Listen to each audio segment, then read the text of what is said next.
The year was 2157. Humanity had spread beyond Earth, building homes on Mars and Europa. Spaceships went farther each year, exploring the outer parts of the solar system where no human had gone before. The UES horizon floated silently near Saturn's rings. Its white hull reflected the dim sunlight. Captain Jack Nelson stood on the bridge, looking at the giant screen that showed the view outside. His blue uniform was crisp, and his short gray hair showed he had many years of experience. "Captain, we're picking up something strange," said Lisa Wright, the communications expert. Her fingers moved quickly across her control panel. "It's not natural, it's giving off signals." Jack walked over to her station. "What kind of signals?" "Not sure yet, but they're regular. Too regular for space noise." Lisa pushed her red hair behind her ears and kept working. "I think it's artificial." The bridge grew quiet. Everyone knew what this might mean. After years of searching the stars, humanity might have found proof they weren't alone. "Show me," Jack said.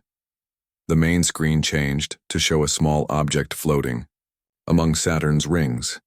It was about the size of a car with a smooth silver surface and strange markings along its side. "It's a probe," said Science Officer Ben Carter. He adjusted his glasses and stared at the readings on his screen. "And it's definitely not one of ours." Jack took a deep breath. This was the moment every space explorer dreamed about, yet feared. "Can we communicate with it?" Lisa worked at her station. "It's broadcasting on multiple frequencies. I think it's trying to talk to us." Hours passed as Lisa and her team worked to understand the alien signals. The ship's computer helped translate the strange patterns into something humans could understand. Finally, Lisa called the captain back to the bridge. "We've got it," she said, her eyes wide with excitement.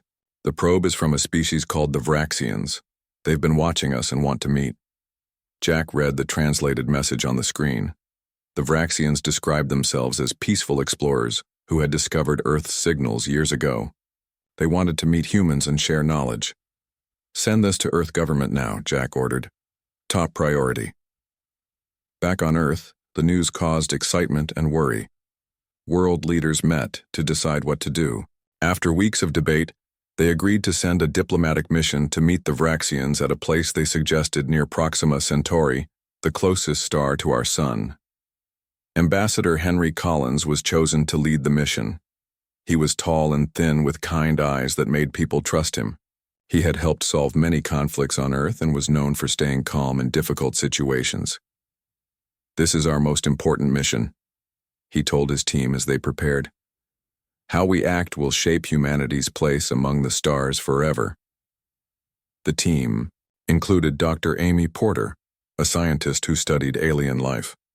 She had written books about what aliens might be like, though she never really believed she would meet any.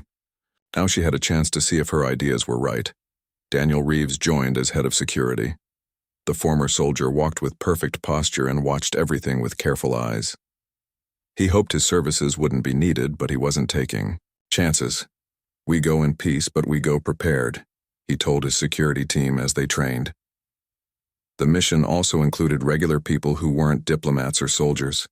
They would show the Vraxians what humans were really like. Teachers, artists, and families were chosen to represent Earth's cultures. Among them was Dr. Patricia Grant, who studied languages. Her 12-year-old son Alan came with her. Alan had light brown hair that fell across his forehead and curious eyes that missed nothing. He asked questions about everything and read every book he could find about space.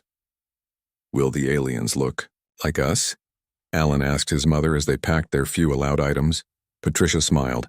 "I doubt it. They evolved on a different world with different conditions, but maybe they'll think the same way we do. That's what I want to find out." The ship for the mission was the UES Goodwill, the largest and newest vessel Earth had built. It would carry 200 people on the long journey to meet the Vraxians. The day of launch came with great ceremony. Thousands gathered to watch, and billions more watched through screens. The crew and passengers said goodbye to their families, not knowing if they would ever return, for the journey would take 4 years each way, even at the ship's fastest speed. The passengers would sleep in special chambers that kept them from aging during the trip. Only a small crew would stay awake in shifts to watch over the ship. Before entering their sleep chambers, the team spent months studying everything the Vraxians had shared about themselves. They learned about Vraxian history, their 3 homeworlds, and their trading routes with other species they had met. "They've met other aliens before us," Dr. Porter told the others during a meeting. "That gives them an advantage. They know what first contact is like. We don't." Ambassador Collins nodded. "We'll need to be careful, trust but verify everything." On the last night before most of the crew would enter sleep chambers, they gathered in the ship's large meeting room.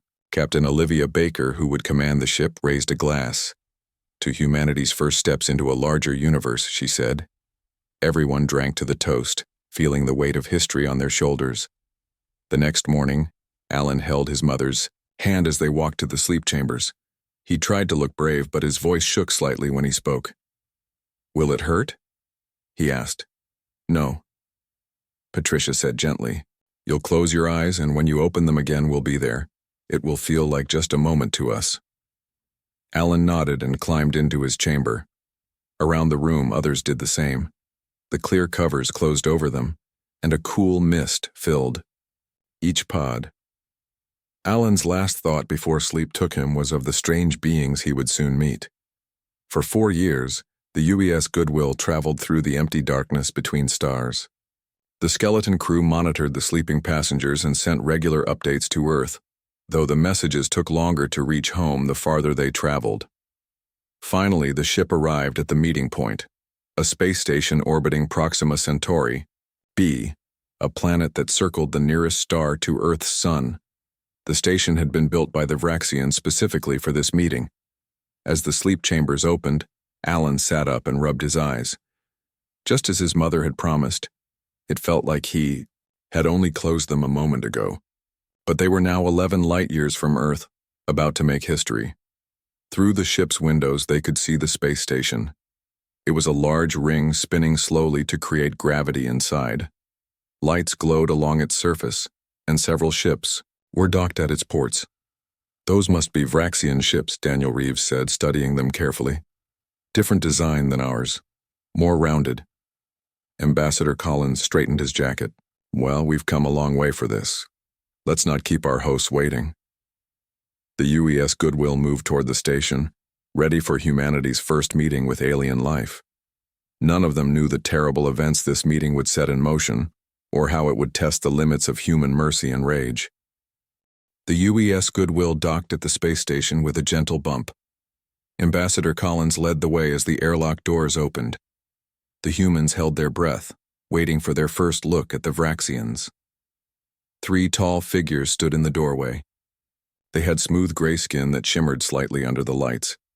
Each had 4 arms that hung from a thin torso.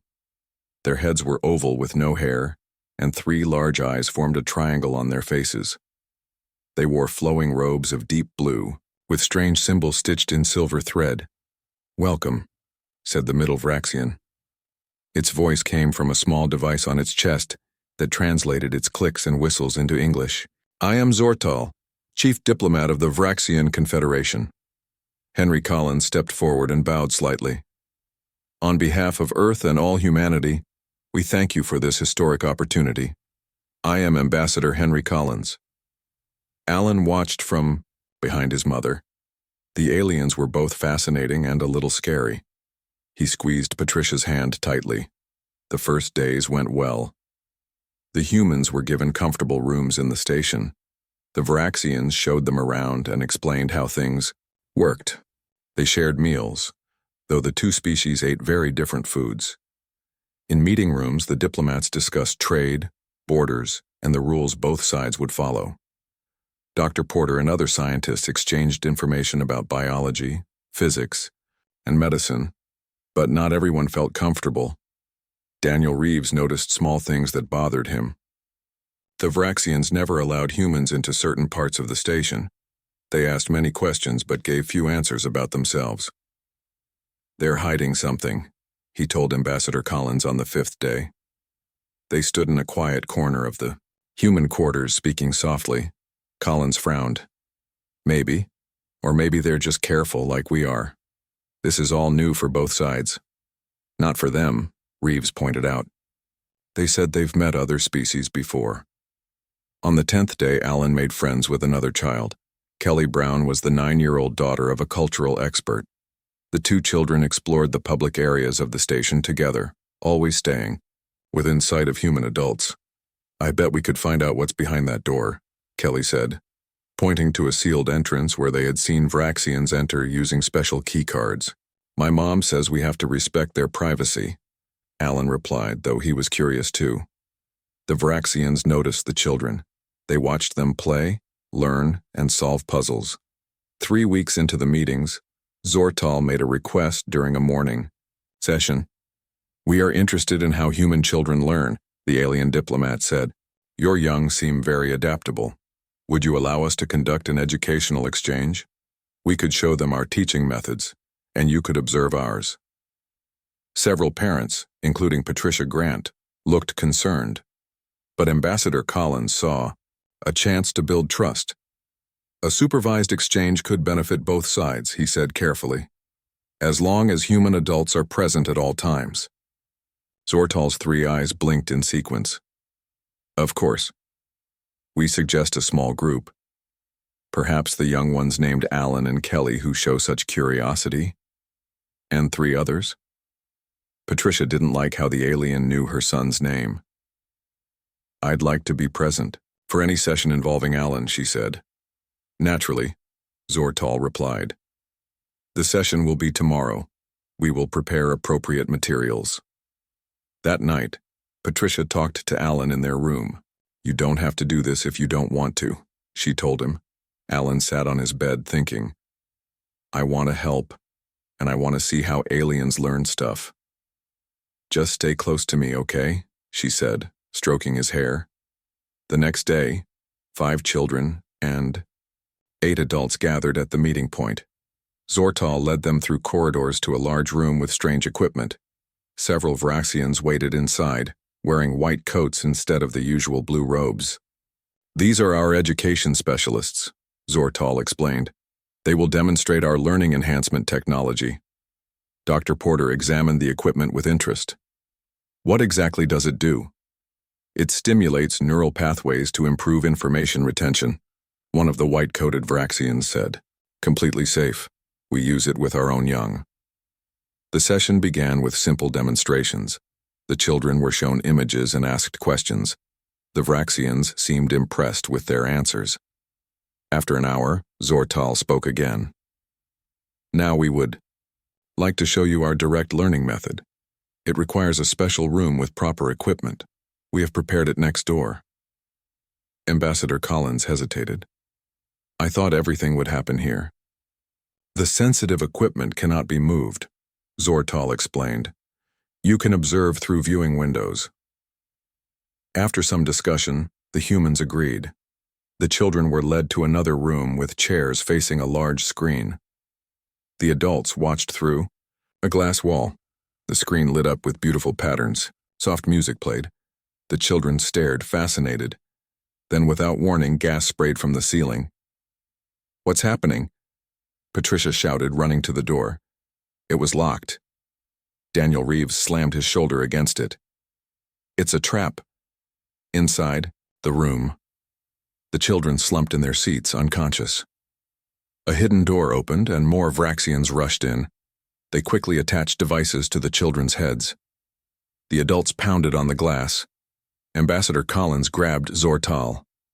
Stop. This now. The Vraxian's eyes showed no emotion. We are simply collecting data. Your species is most interesting. Suddenly, an alarm blared. The station shook. Security guards ran into the observation room. The station is under attack, one shouted. Not attack. Collection, Zortal corrected. Our main ship has docked on the other side. We are taking what we need. Through the window, the humans watched in horror as the Vraxians placed the unconscious children on stretchers and carried them away. Patricia screamed her son's name. Dr. Porter held her back from smashing her fists against the glass. More gas filled the observation room. The humans fought to stay conscious, but one by one they collapsed. Hours later, Patricia woke up on the floor of the UES Goodwill. Other members of the delegation were also waking, confused and terrified. "Captain." Baker stood in the center of the room, her face pale. "They've gone," she said. "They took the children and left. They launched our ship back into space with us unconscious inside. We have to go after them," Patricia cried. "They left this," Daniel Reeves said. He held up a small screen. His hands shook with rage. They gathered around. The screen showed a laboratory. Alan and the other children were strapped to tables. Vraxian scientists moved around them, attaching wires and tubes to their small bodies. Zortal's face appeared on the screen. "Humans of Earth, we thank you for these specimens. We find your neural development fascinating, especially in the young. The one called Alan has a particularly adaptable mind." The alien's voice was flat, scientific. "We will learn much from them. When we have finished our research, we may return to collect more. Your emotions and attachments are most unusual. We wish to understand them better." The message ended. The room filled with shocked silence, then sobs and shouts of anger. Ambassador Collins stared at the blank screen. His diplomatic mission had failed in the worst possible way. 5 innocent children were now in the hands of aliens who saw them only as test subjects. "Set course for Earth," he told Captain Baker quietly. "We need to report what happened. And then—" He looked at Patricia's tear-streaked face. "Then Earth will decide how to respond. The journey home would take 4 long years. 4 years while Alan and the others suffered. 4 years for Earth to prepare its answer to this betrayal, and that answer would be fire." 4 years passed like a slow nightmare for the crew of the UES Goodwill. They took turns sleeping in the cryo chambers, with some staying awake to monitor the ship. No one slept well. The image of the children being taken haunted them all. "Patricia," Grant refused to enter the sleep chambers. "I need to stay awake," she told Captain Baker. "I need to learn everything I can about the Vraxians. When we reach Earth, I have to be ready." She spent her days studying the information they had gathered about the aliens. She learned their language, analyzed their technology, and searched for weaknesses. Her nights were filled with tears and memories of Alan's smile. Ambassador Collins also stayed awake. The failure of the mission weighed heavily on him. He wrote detailed reports and prepared for the questions that would come when they returned. When Earth finally appeared as a blue dot in their view screens, Patricia pressed her hand against the glass. "We're coming, Alan," she whispered. "Hold on just a little longer." The news of what happened reached Earth before they landed. The message they had sent years ago had arrived, and the world had been waiting. When the UES Goodwill touched down at the International Spaceport, thousands of people stood in silence. World leaders gathered in the Global Council chamber. The returning crew told their story. The screen showing the Vraxian message played for all to see. Parents wept. Officials shouted. Military leaders demanded action. President Samantha Rivera called for order. She was a small woman with steel in her eyes. "We will respond," she said. "But first we need to understand what we're facing." Admiral Catherine Walsh stepped forward. She wore a black uniform with silver stars on the shoulders.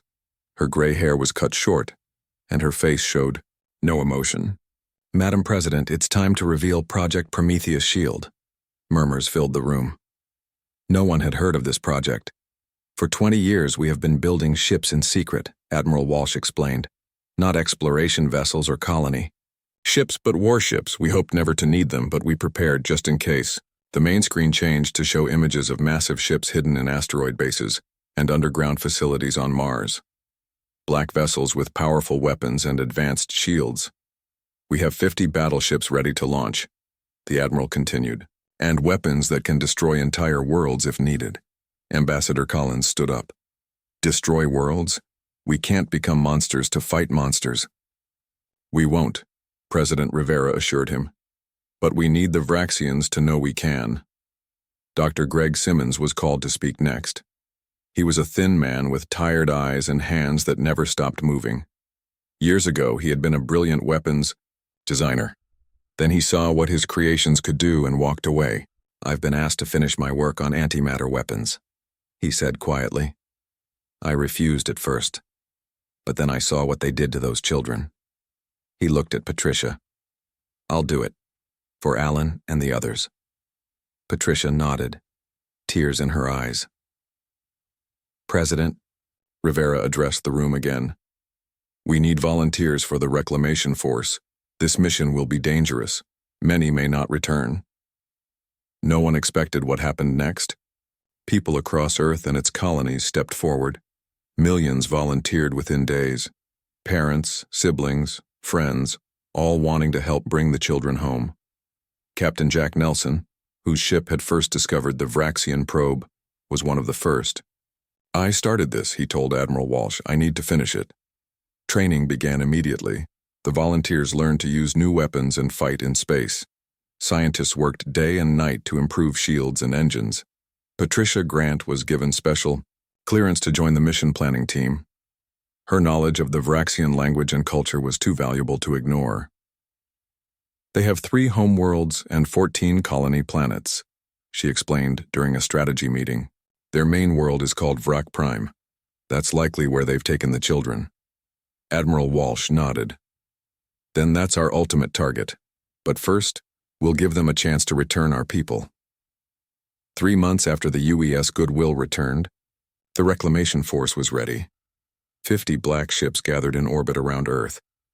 The flagship was named UES Retribution. Admiral Walsh would command from its bridge. The day before launch, President Rivera spoke to Earth and its colonies. Her face appeared on screens in homes, schools, and public squares. Tomorrow we send a message to the stars, she said. Not just to the Vraxians, but to all who might be watching. Humanity will not be victims. We will not allow our children to be treated as lab animals. We offered peace and friendship. In return, we received treachery and cruelty. Her voice grew stronger. Let it be known throughout the galaxy, if you harm our children, we will respond with righteous fury. We will recover what was taken from us, and we will ensure this never happens again. On launch day, Patricia Grant stood on the bridge of the UES Retribution.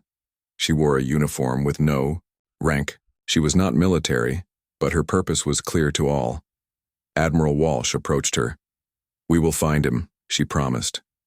Patricia looked at the star map showing the long journey ahead. I know, and when we do, I want to be there. You will be. Captain Nelson joined them. His ship, now renamed UES Horizon's Vengeance, would lead the first attack group. The antimatter weapons are loaded and ready, he reported. Dr. Simmons says they'll work as planned. Admiral Walsh turned to the communications officer. Send our message to all known frequencies. Make sure the Vraxians hear it. The officer nodded and activated the system. Admiral Walsh spoke clearly, her words traveling across space. To the Vraxian Confederation. 4 years ago, you took 5 human children. You have used them for experiments against their will and against all decent laws of behavior between civilized beings.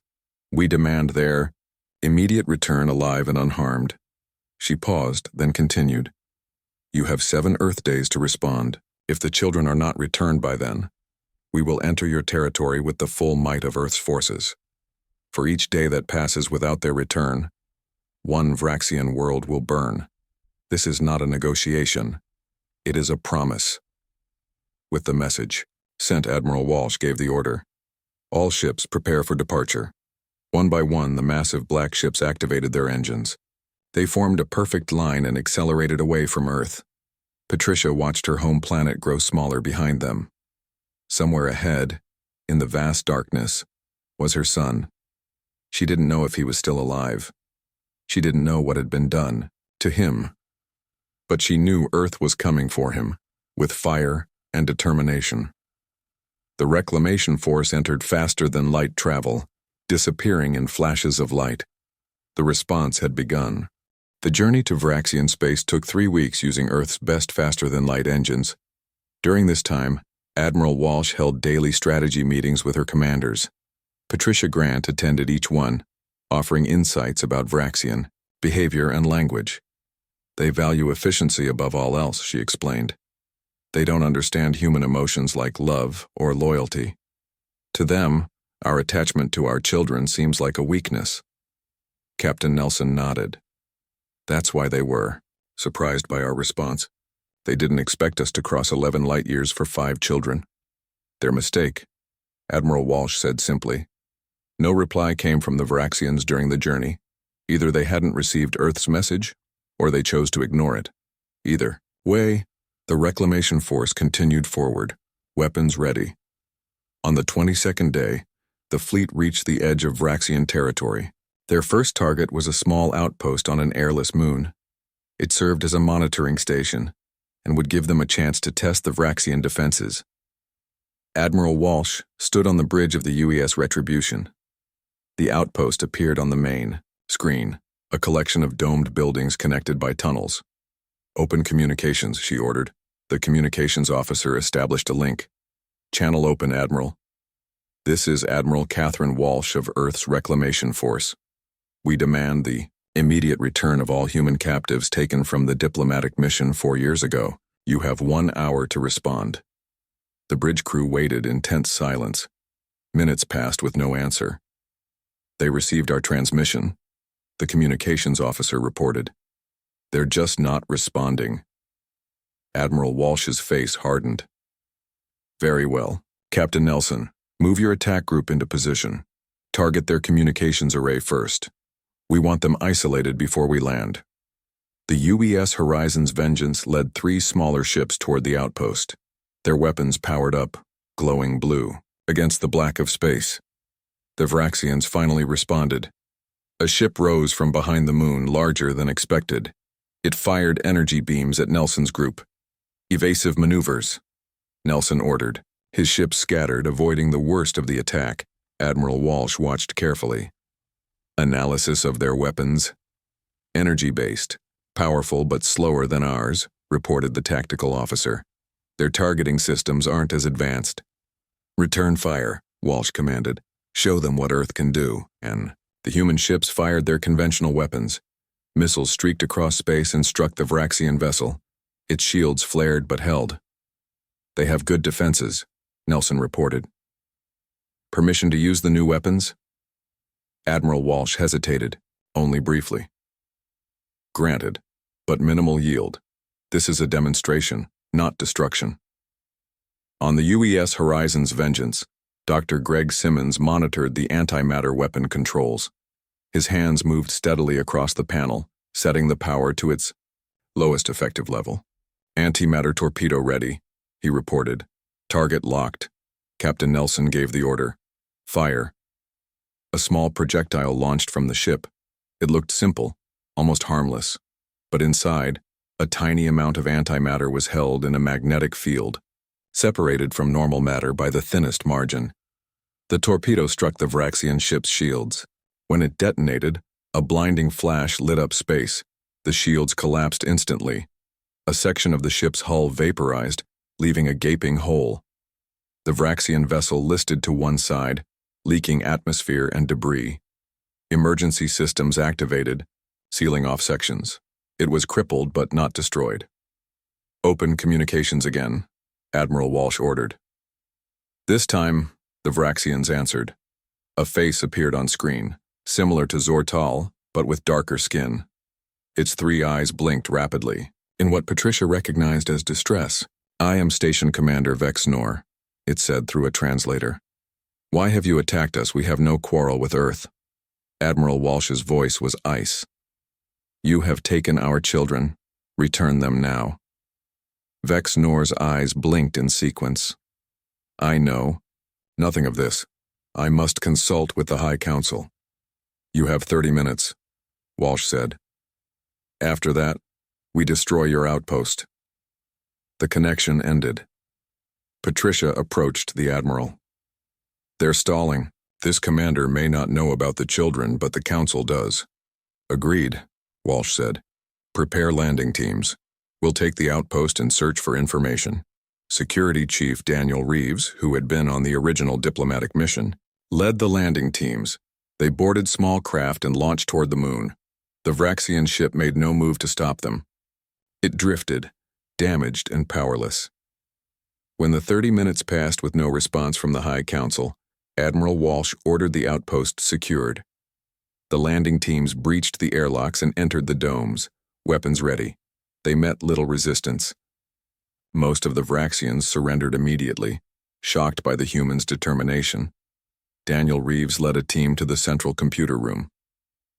"Download everything," he ordered. "We need to find where they're keeping the children." The data took hours to translate and analyze. Patricia worked tirelessly, searching for any mention of human captives. "I found something," she said finally. "They moved the children to a research facility on their second world, Vraxacundus, 2 years ago, but..." Her voice caught. "They only mentioned 4 children, not 5. The room fell silent. Everyone understood what that might mean. Admiral Walsh placed a hand on Patricia's shoulder. "We'll find out what happened. Set course for Vraxacundus." The fleet regrouped and prepared to jump to the next target. Before they left, Admiral Walsh addressed the captured Vraxians. "Tell your leaders what you saw here. Tell them what our weapons can do. This was just a small demonstration. If they don't return our children, they will see Earth's full power." The Vraxians were left with a working communication system and enough supplies to survive until help arrived. The humans weren't monsters. Not yet. The journey to Vraxacundus took 3 days.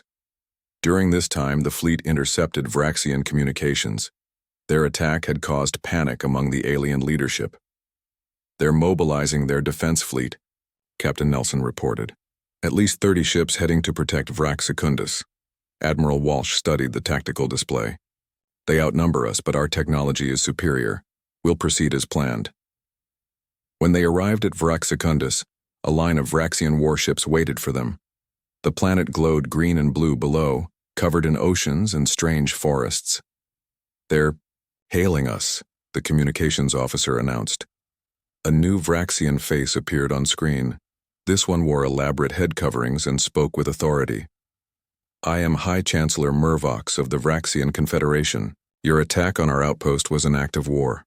Withdraw now or be destroyed." Admiral Walsh stood tall. "Return our children, and we will leave your worlds in peace. Refuse, and we will demonstrate what happens when Earth goes to war." The High Chancellor's eyes narrowed. "We have no knowledge of any human children." Patricia stepped forward, anger overcoming her fear. "You're lying. We have your own records. You took them for experiments. My son Alan is among them." "This discussion is over," Mervox said coldly.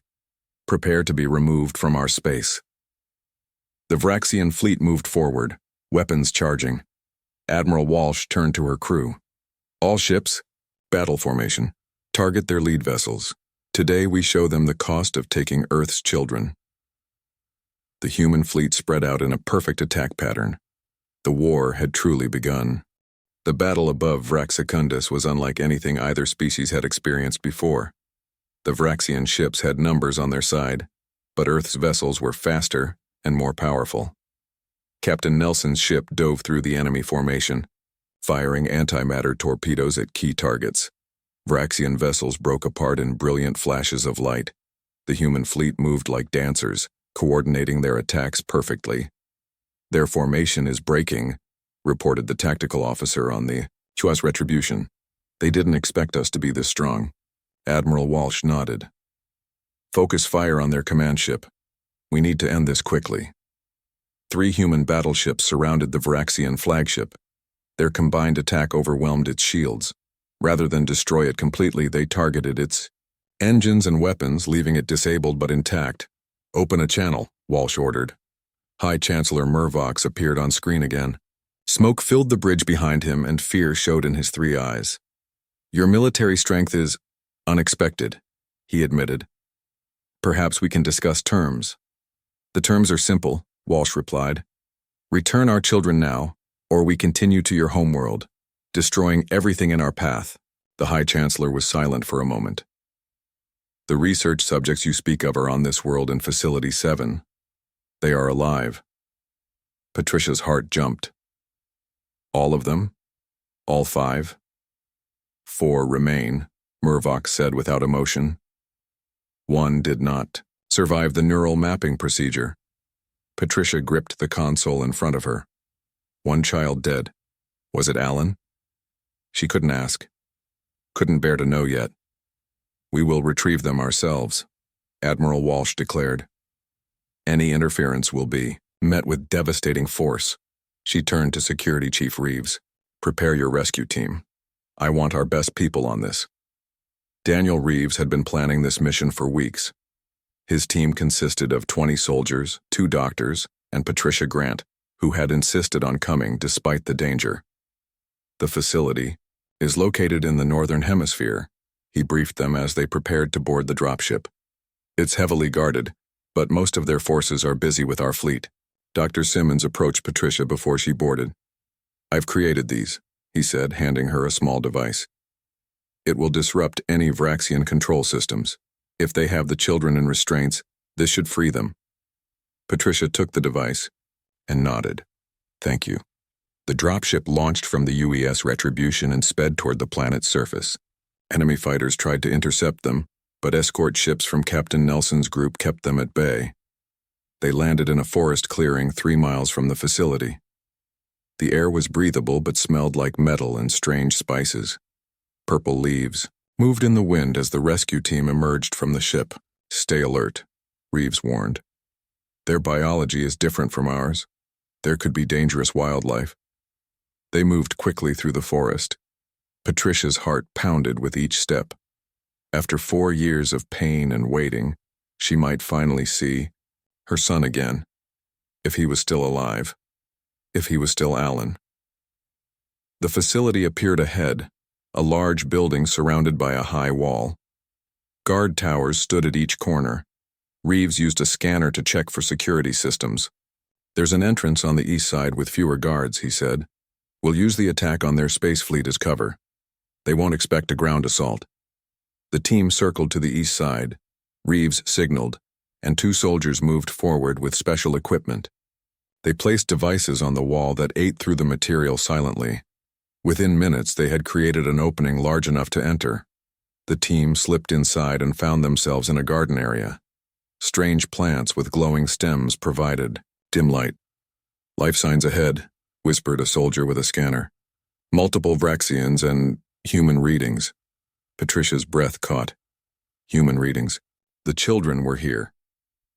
They moved through the garden to a door. Reeves checked it, then nodded to the tech specialist who bypassed the lock. The door slid open to reveal a white corridor. 2 Vraxian guards stood at the far end. Before they could react, human soldiers fired silent stun weapons. The guards collapsed without a sound. Which way? Reeves asked the scanner operator. Human life signs are 2 levels down, the soldier replied. There's an elevator ahead. They found the elevator and descended. The lower level was colder and brighter. Signs in the Vraxian language covered the walls. This way, Patricia said, reading the signs. It says research specimens down that hall. They followed her directions and came to a heavily secured door. This time Reeves didn't bother with subtlety. He placed a small charge on the lock and blew it open. Inside was a large laboratory. Vraxian scientists looked up in shock as the humans burst in. Soldiers quickly subdued them while Patricia and the doctors rushed past. At the back of the lab were 4 transparent chambers. Each contained a bed where a child lay connected to machines by wires and tubes. Patricia ran to the chambers, frantically looking at each face. The children were older now, changed by 4 years of captivity. Their heads had been shaved, and their bodies were thin, but they were alive, and one of them was Alan. Patricia pressed her hands against the glass of his chamber. His eyes were closed, and he looked so small and pale, but his chest moved up and down with steady breaths. Get them out, she begged the doctors. Please, get them out. Dr. Simmons' device worked perfectly. The chamber locks disengaged, and the medical team carefully removed the wires and tubes from the children's bodies. As they worked, Reeves secured the laboratory. Admiral, he reported through his communicator, we have the children. 4 survivors as reported, preparing for extraction. While the doctors stabilized the children for transport, Patricia sat beside Alan. She held his hand gently, afraid he might break. His eyes fluttered open. They were the same brown eyes she remembered, but filled with confusion and fear. "It's me," she whispered. "Mom, I'm here, Alan. I came for you." He didn't speak, but his fingers tightened around hers. A single tear ran down his cheek. One of the doctors approached Patricia. "He's been sedated for a long time. It will take time for him to fully wake up, but his vital signs are stable." While the rescue team prepared to move the children, Reeves discovered a data center nearby. "We need to download their research files," he told Patricia. "Find out exactly what they did."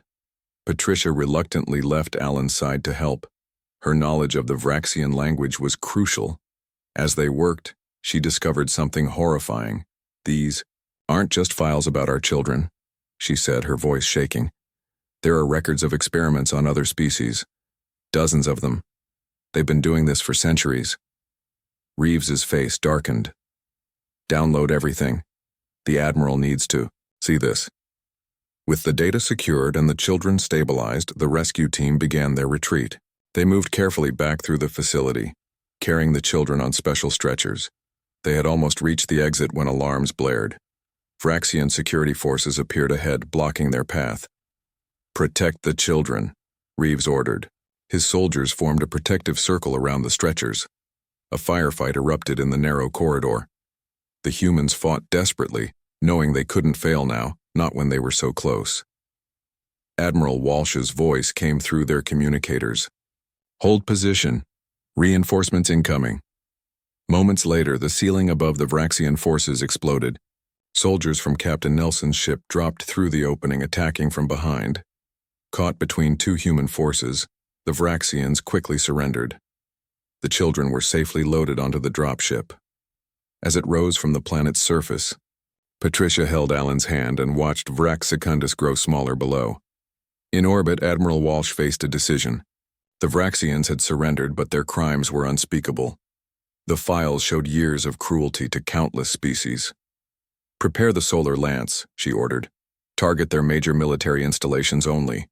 The human fleet's most powerful. Weapon activated." Beams of concentrated energy struck the planet's surface, igniting the atmosphere above Vraxian cities in controlled bursts of flame. Not enough to destroy the planet, but enough to show what they could do. "Send this message to all Vraxian worlds," Walsh instructed. "We could have destroyed your entire planet. Remember this mercy when you consider your future actions.